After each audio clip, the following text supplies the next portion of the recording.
Látom, hogy is van ez a táblázatos nézet a függvényeknek az ábrázolásához, ilyen gyorsabban. Ugye itt a menübe bele kell menni abba, hogy táblázat, így lenavigálunk ide a 9-eshez, az egyenlőséggel az Enter, ezzel be lehet menni, de beírjuk mondjuk legyen az a abszolút érték függvény, és akkor egyben látjuk az absz. Van itt egy abs gomb, ez a sárga, Shift abs, és akkor mondjuk mit tudom én, x -3 abszolút érték, kívülre mondjuk +2, mondjuk így.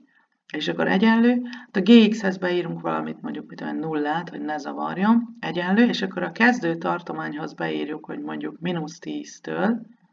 kezdődjön, ezt egyenlővel visszük be, mondjuk +10-ig az egy viszonylag gyorsan kiszámolt tartomány, egyes lépésköz az jó, és egyenlővel tovább visszük, és akkor itt lesz ugye -10-nél 15, -9-nél 14, -8-nál 13, 7-nél 12, és akkor így le tudjuk navigálni, és mondjuk nyilván itt ez nem biztos, hogy ábrázoljuk még, de mondjuk innen -4-től, -3-tól már egész nyugodtan ábrázolható, és akkor itt egészen +2, itt 7, 6, 5, 4, 3, 2,